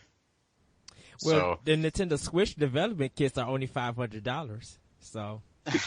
That's a lot of Alright, money that's for it. someone who doesn't have $500 to burn. You know what? Which- Here's what we do right now. We open up a crowd fund for, to get you guys $500 to get you a Switch dev kit. Hey, if you guys can do that, just use the tactic that I've been using for years working on this. Beg, borrow, and steal before you have to buy anything. All these controllers, everything but the Steam controller that I added for the Steam release is all controllers I've borrowed from friends. It's like I don't have a PS4.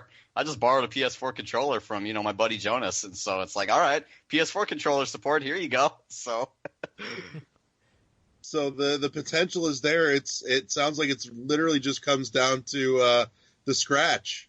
yeah. The other thing about those major consoles is that because the console market is so huge and expectations are different from PC, the console vendors, Microsoft, Sony, and Nintendo, have much stringent submission requirements, which may not affect the PC version as it stands right now, but if we're putting together something for release on console, we may be under a bit more scrutiny as far as what they think is okay for going onto their platforms. And so that would incur a little bit more development time. Okay. I think Nintendo has opened up a little bit more due to the Binding of Isaac theme wise. So I think you guys would be fine on Nintendo. I think as usually Nintendo might actually help you guys if it's a really good game. Like if you, it's kind of like Sony has Double Fine with some of their adventure games, and like Nintendo really doesn't have an adventure game. So if this might hit like a whole new audience, playing this game and taking something like this on the go that doesn't require your PC, make it an eShop digital thing. I think a lot of people will pick it up on Nintendo. Yeah, it could be. I mean, content-wise, I'm not worried about because, like Tommy said, we were ready to go on the PlayStation 1 back in 1997, and so we went through the ESRB. We've got I think it's either E or a T for teen rating on the game. So content-wise, even by 90 standards, it's fine. K to A. Wow. Well, there you go. Yeah, it predated E. It got one of the early ESRB ratings, but the notation it was given was animated violence. So it was rated okay for K to A, which is kids to adults. Right. So content-wise, it's probably going to be fine for going on any of these consoles, Mm-hmm. but I'm as the programmer, I'm more worried about technical requirements, and so that's what I'm concerned about. If we were going to target a console release, I think a more likely port would be something to like an iPad or mobile phones. So because ScumVM already runs on mobile, and so it wouldn't be too much of a stretch to adapt some good touch controls for the series. Well, Right the Switch does run Unreal Engine 4.15 and Unity still, so I'm just saying. I've got the rest of the stuff from Dimitri here, and I it's so much of a love letter. It deserves to be shared in its entirety, and there's kind of a slew of questions in it, but it deserves to be shared. The post that he left us was, my experience with Journeyman Project was quite magical. Played it on my 486 back then, and it was mind-blowing. Watched the making of JP bundled on the game disc many times, and what I knew from it was that originally the game was not written as we understand game making. It was drawn, animated, voiced, and scripted in some kind of editor on the Macintosh. So it seems like a crazy and brave idea to make a revolutionary game without even programming it. I wonder how come the guys came to this idea, what was driving it. So we'll hit on that first, and then I'll jump into some of the rest. That's a Tommy question, I think. He was there when that was all going on. That's all Macromedia director work there. Yeah, it was largely because a lot of the programming everyone was doing was more akin to it was not really programming. You would call it more like scripting. And there were these early scripting languages like for HyperCard, there was HyperTalk, and there was Lingo for Director, which was a predecessor language to what is used on Flash. And so because there wasn't a real programmer in the group and everybody was more the team was more composed of artists. That's why everyone relied on Macromedia Director for better or worse. It allowed for a very visual experience. It was like, you could say it was like a supercharged version of PowerPoint at that time. But it was packaged together in a way where an end user could use it, and it worked. And so I think Buried in Time was probably the last time it was used. The Mac version at least was powerful enough where it could be self-encapsulated. But at that point, we had to bring in a real programmer, which was David Black, who allowed the Windows version of Turbo to happen. He programmed it from the ground up to be a proper application. And from then on, Presto had proper technology for its games, such as Myst 3. But one thing I do want to say to Dmitry, is that his name? Yes. Yeah, I want to say Privyet Dmitry and Spasiba for his support from Russia. We definitely noticed all the love that he's been passing in our direction. And one thing I want to say that's really interesting about the Russian fan base is that there was never a Russian version of the Journeyman Project ever officially made. What had happened is it was localized to the typical Western languages, such as Spanish, German, and there was also a Japanese version. But the Russian version is a bootleg, but it is an astonishingly thorough bootleg where they had Russian voices record all the dialogue in Russian and localize the whole thing. So we have no idea who they are, and the statute of limitations has run out, so they have nothing to worry about. But I do have to say they've brought us, the Russian fan base, the Russian awareness of the Journeyman Project series, and they deserve that credit for that. It's a very, very impressive bootleg. Like, the lengths they went to, it looks like they hacked the game itself. Like, for the text, the voice, the graphics, everything. Matt, I think we're going to have to support that in the ScumVM version. Give me a copy. I got one. I'll hook you up. That's excellent. Really cool. Dimitri and I actually talked a little bit about that last night. That, you know, and I was not aware that the Russian version came, you know, only as a bootleg, and you know, just now hearing the lengths that somebody went to put this bootleg together is just phenomenal and shows some spectacular love for the series. I want to jump a little further here. The moral of this whole story is, you know, all these fans with all their dedication to the game and things like that, and, you know, Matt and I working really hard to put this release together as a labor of love. The moral of this story really is, if you love a game a lot, let the creators know, because you never know what they'll let you do, you know? So in our case, Matt and I got really lucky in that Presto was like, okay, sure, we'll let you do that. Yeah, absolutely. So, and, you know, let them also know, just if you have nothing else to offer, let them know, for love of God, by buying the game. Make it a tremendous success all over again. Thank you very much, Larry, for that. That is true. You know, and we ran into this, you know, this was a point of conversation a couple months ago when we had on the guys that did AM2R, which was the fan-made remake of Metroid 2 from the original Game Boy. And when that got the takedown notice from Nintendo, you know, Milton was an absolute class act, and, you know, there was no outrage from him, no, you know, he just said, you know, honestly, I kind of expected it, and do the best thing you can do. Show them we want this. Buy the official stuff. Vote with your dollars.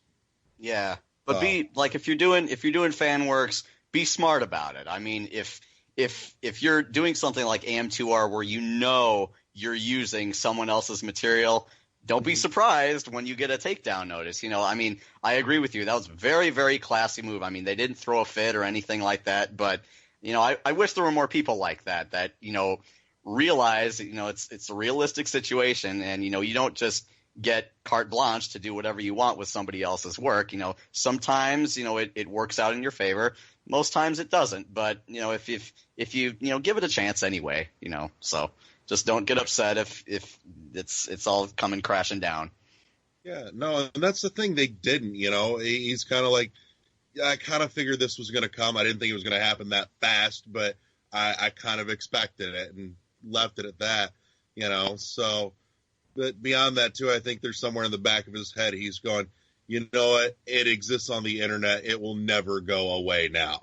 So, well, part of me also thinks that, the experience that he gets working on something that's experience that he now has. You can transfer that to other projects.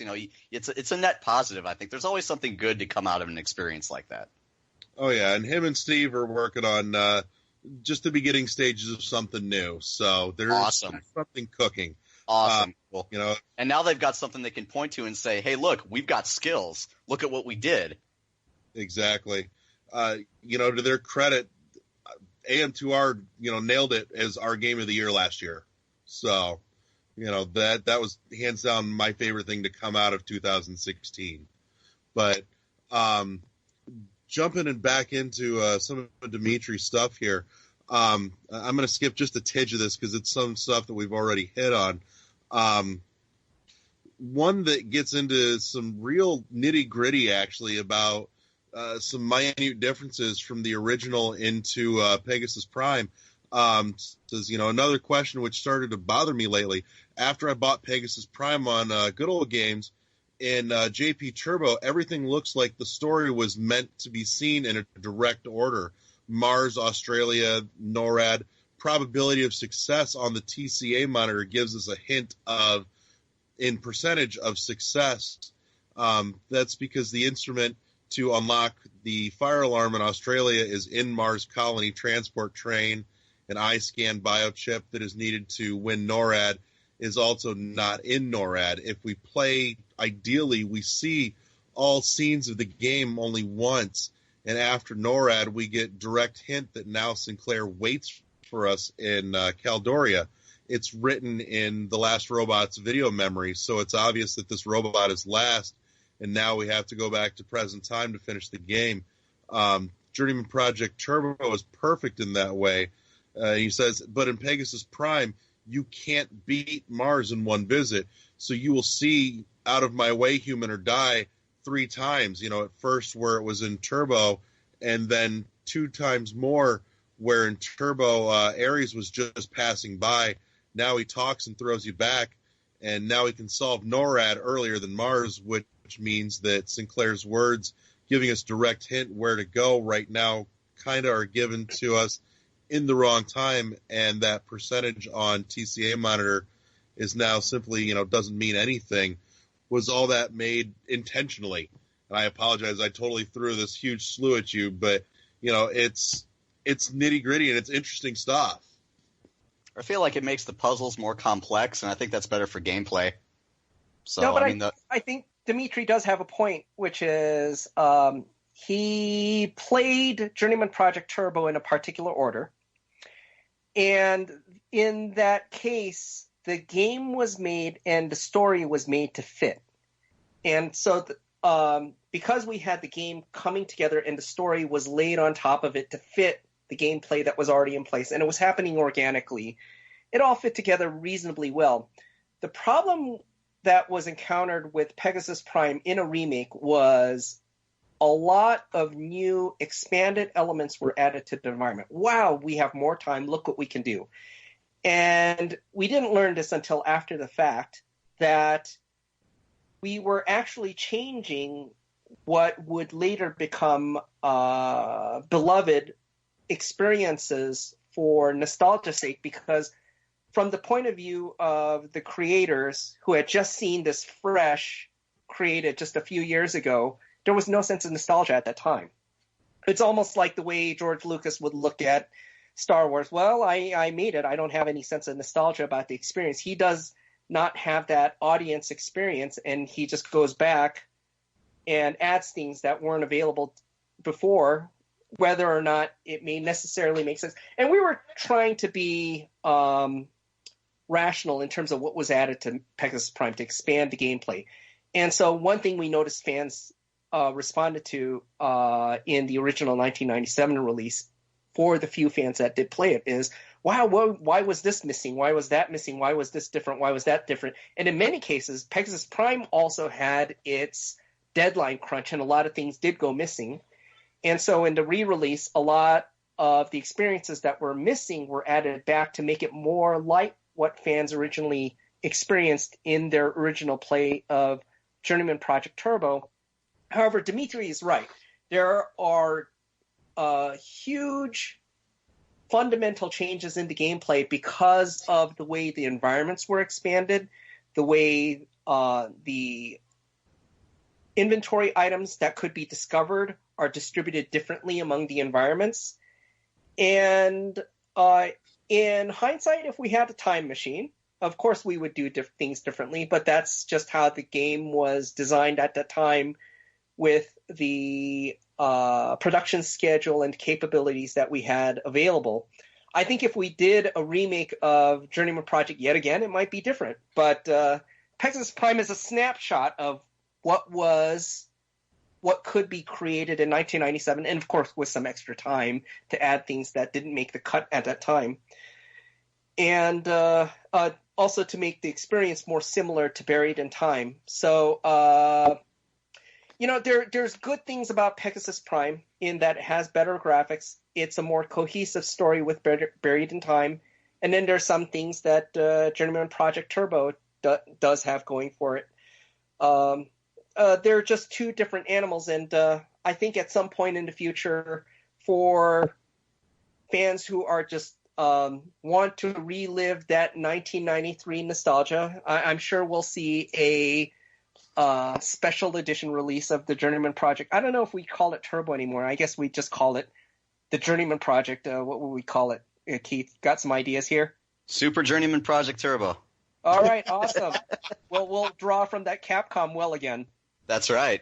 Make it painfully obvious where our inspiration came from. Yes.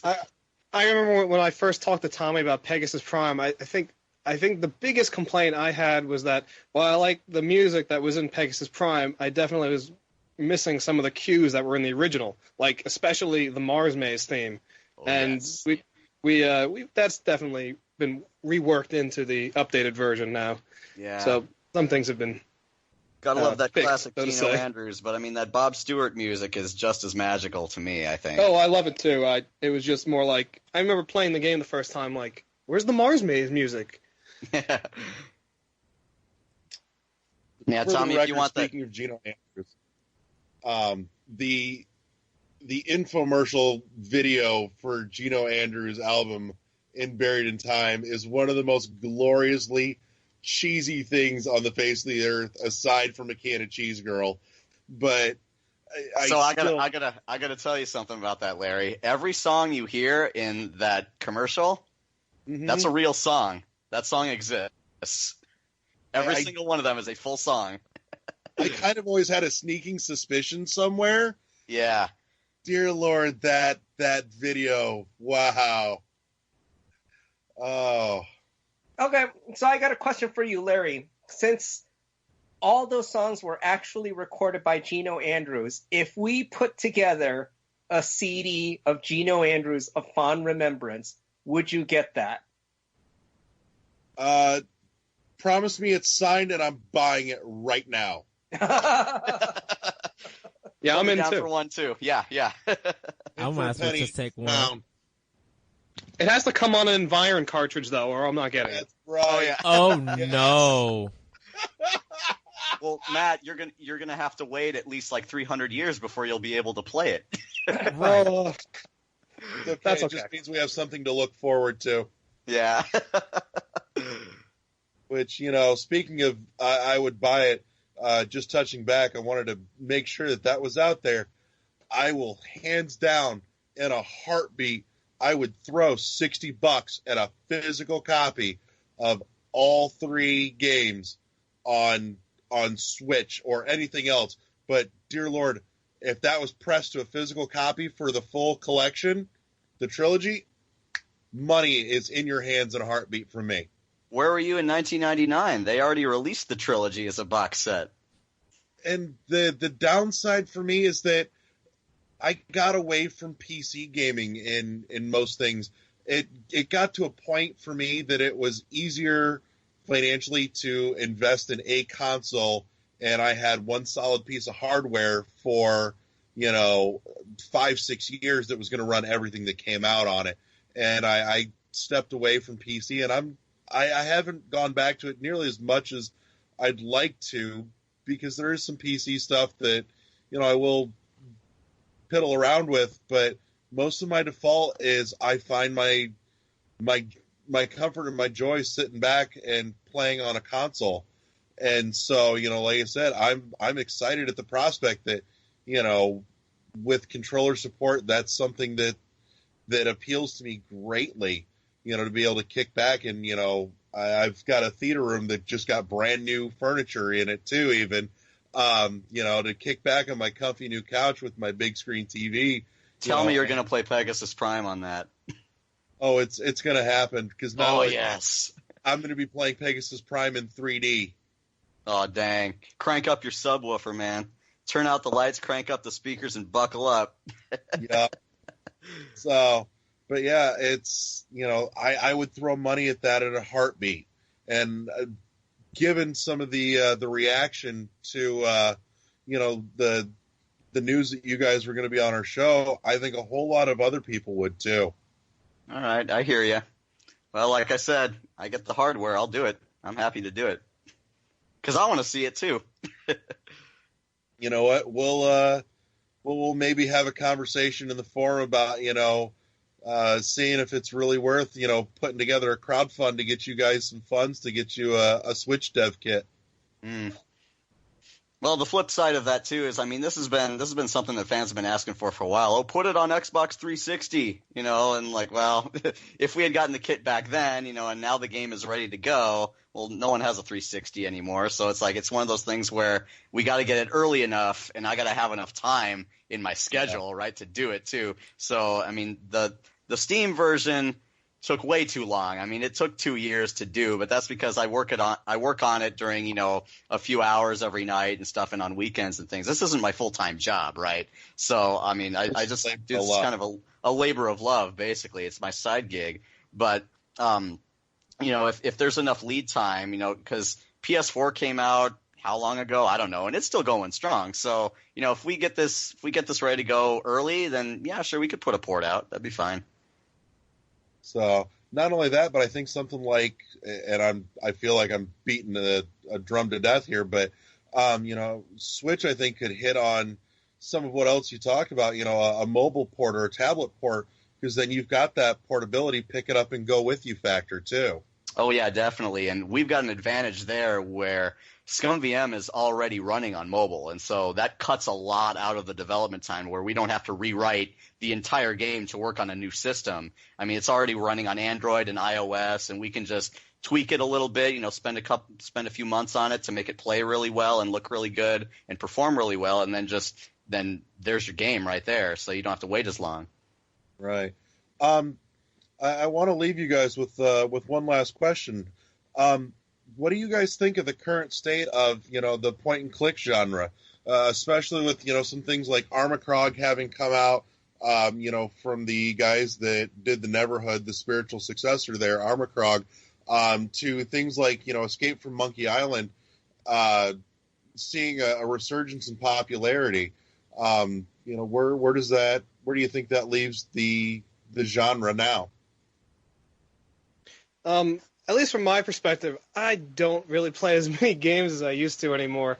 It's nice seeing that all this resurgence. I think Keith just gave me a copy of Read Only Memories that I need to play one day.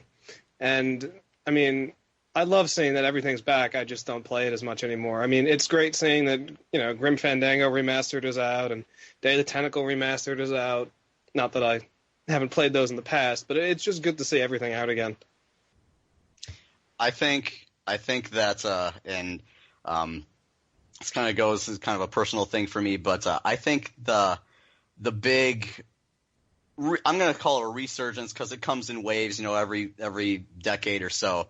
But I think FMV has a very real potential for a very major comeback with the rise of all this VR technology becoming in vogue these days. And I think that, if Presto's okay with me doing it, I think Journeyman Project 3 on mobile VR, I think would be a very fun experience. I want to do it. I'll probably do it at least for me, but maybe some other fans out there might think that's a cool idea. Myst 3 as well. How come there aren't any Myst games in VR yet? Abduction is maybe the closest thing, but that's more of a spiritual successor.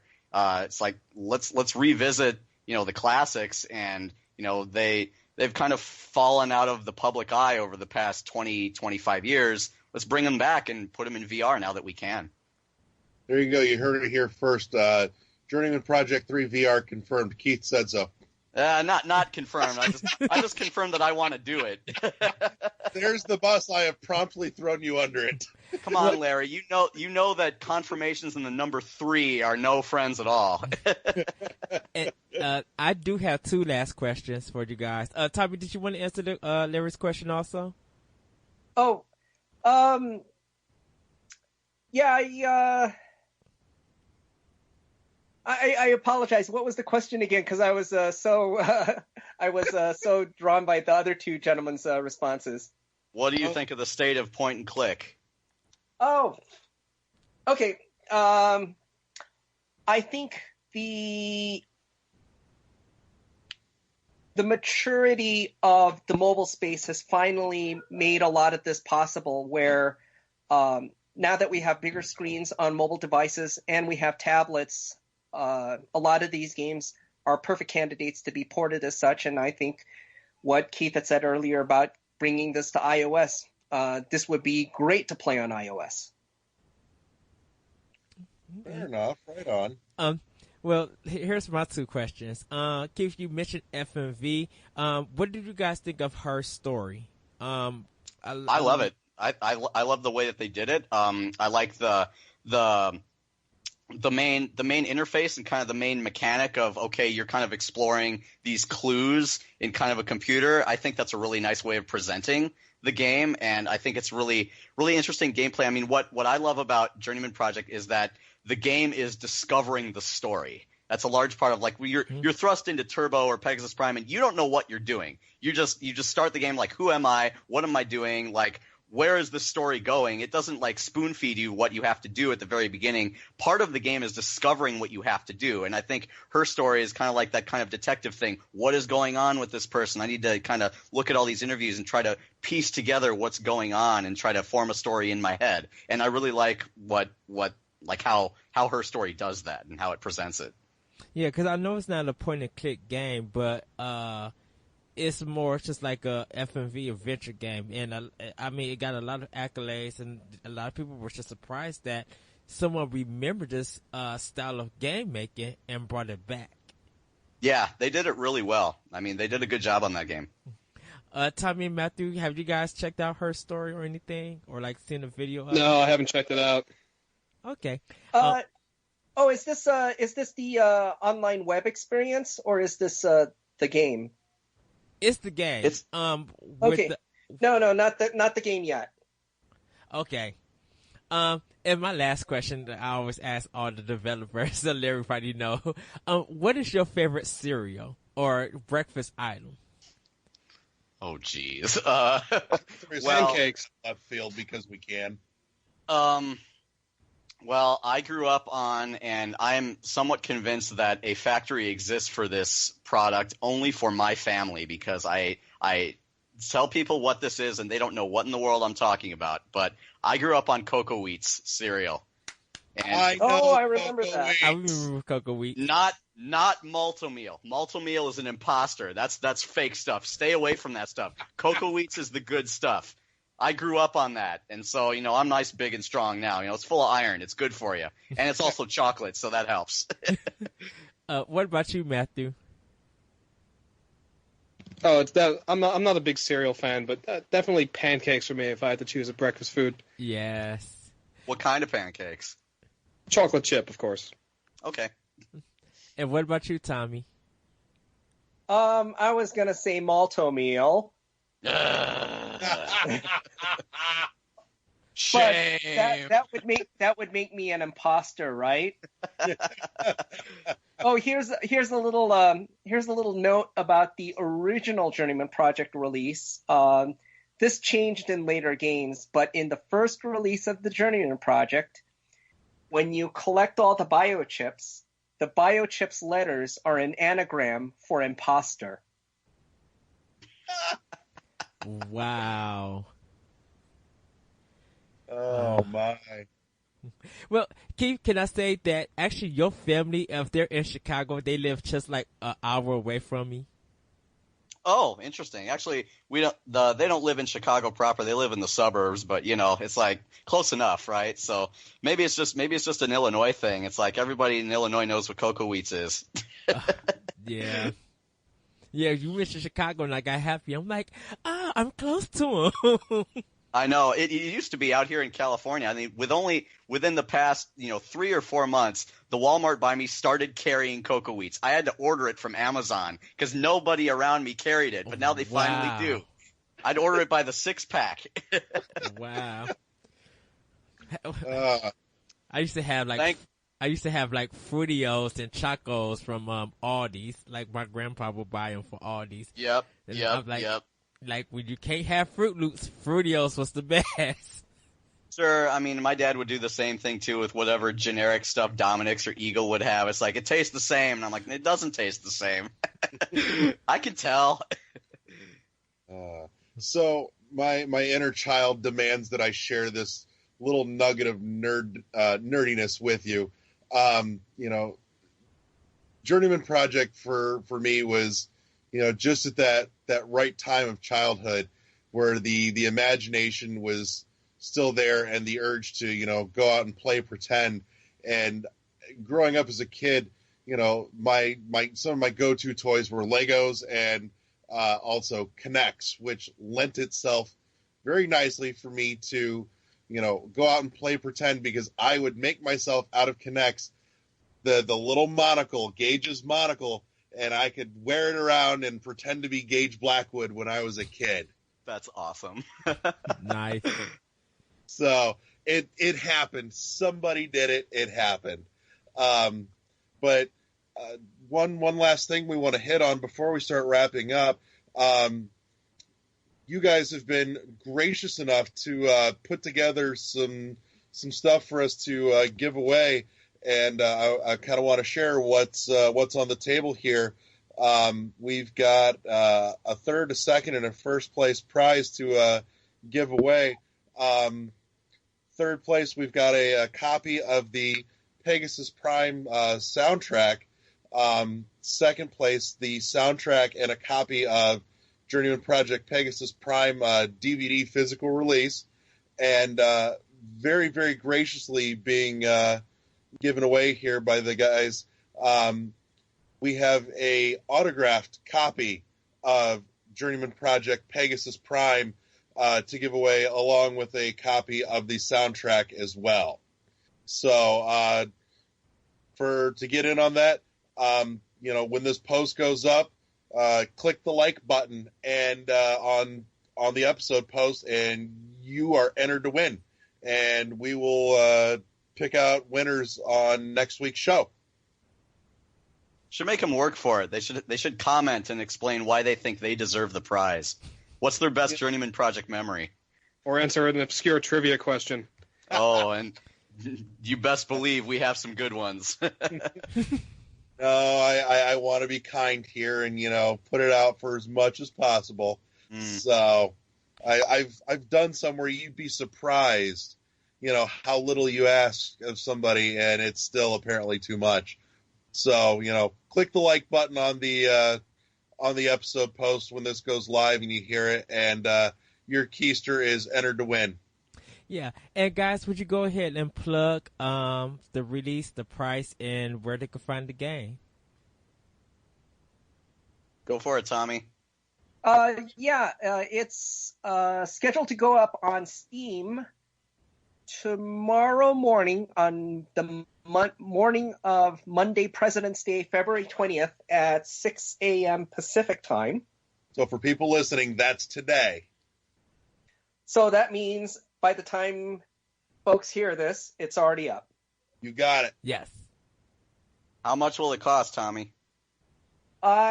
It's going to be the same price as on GOG, which will be $9.99. However, for the launch week, it is going to have a launch discount of 10%. It'll be $1 off for early adopters. And so for Steam fans, get in on it right away. All right. And would you guys like to plug your Twitters or where we can find you and get connected with you guys? The easiest way to find all the links is on just simply the journeymanproject.com, and it'll have the link to all the pertinent websites. One thing I'll also add is a shout out to the Museum of Art and Digital Entertainment, the MAID.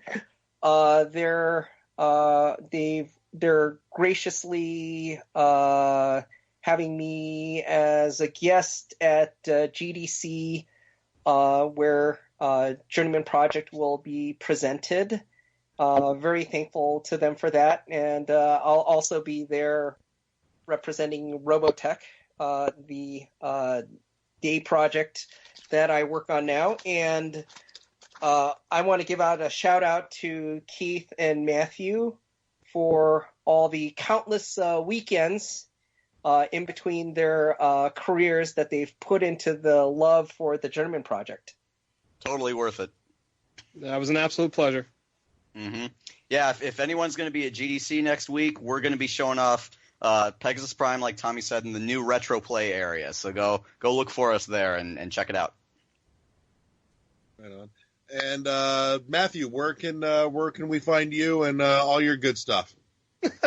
Oh, I am the absolute worst with social media, but I guess you could try my Twitter of clone2727. Just don't expect a response, because I never use it. You've got a blog too, don't you, Matt? Yeah, clone27727.blogspot.com. No, I don't think I've updated it in the past year and a half. So there's some good development anecdotes in there, though. So if you're interested in that, take a look, take a read. It's pretty fascinating stuff. Right on. And Keith, how about you? Where do we find all your goodness? I'm pretty active on Twitter. My Twitter handle is ablitter, ABLITTER, and I tweet quite a bit, daily. So mostly about old Macs and VR and stuff, but occasionally some silly things. So just ping me there, and if you got questions about Journeyman Project, I'm always happy to talk about that game. Oh, fantastic. Eddie, plug your shit. Yes, you guys can find World 11 Podcast on Twitter at World1_1 Podcast. You can find this show and more of our episodes at shoutengine.com and on iTunes. You can listen to my show, Optional Opinion, that I have on the Anomalous Radio Network.podbean.com, SoundCloud, iTunes, Google Play, and other podcast apps. You can follow me on Twitter at ThatRetroCode. Join and like us on Facebook at World 11 Podcast Forum. You can also email the show at world11podcast at gmail.com, WORLD11 at gmail.com. World11podcast at gmail.com. Like Larry said, like and share the page to enter the contest. You can check my writings at IGN.com under Anime ENIME for my optional opinion blogs. I also write for Skirmish Frogs called I do a blog called The Moment, so you guys can check that out, where I talk about classic games and how they play a part in my life. So you also could do that. Let's see, anything else? The Frozen Machine, you can find them at Twitter at The Frozen Machine. That's Adrian Nieto's crew and his development. So follow them and check out some of their games. Tuna Cycle is out, so do check out that game too if you're interested. I want to plug the Journeyman Project, Pegasus Prime, is available now on Steam for a good discount of $8.99. So do guys pick up the game, do check it out. These guys work very hard to bring this classic to the masses, and they did a phenomenal job. So do check it out. I'm giving it 5 out of 5 Yoshi coins. That's my rating for it. One last plug is also, find us out on the DNA Podcast Network along with all the rest of their good stuff. Shout out to Corey, who runs that like a boss. I want to say a huge, tremendous, phenomenal thank you to Tommy and Matthew and Keith for joining us all this evening. It's been an absolute divine pleasure getting to hang out with you guys. Sitting back in the Wayback Machine. Oh, wait, nope, that's the wrong time travel joke. Never mind. I can't with you right now. Who's Peabody and who's Sherman? That's right. But again, thank you guys so much. Future news going forward, please, for the love of God, keep us posted, keep us in the loop. We'd love to have you guys back. Follow us on Facebook and Twitter, and thank you for asking us to be on the show. I mean, like I said, as long as I got an audience, I can talk about this game for hours. I'm not even kidding you. When I reached out on Christmas Eve to give you guys, to give the listening audience an idea of when this started getting put together, I reached out on Christmas Eve to these guys and got a response back within an hour, and my inner child just screamed in glee. So you've made my inner 10-year-old extremely happy. Well, I'm happy to hear that, and I'm happy to help out. So, guys, a wonderful pleasure again. Thank you so much. I want to say, good night. Thank you very much, and good night. Thanks for having us. You're GG. welcome. And with that, everybody, we are out. See you next week. Peace. Awesome.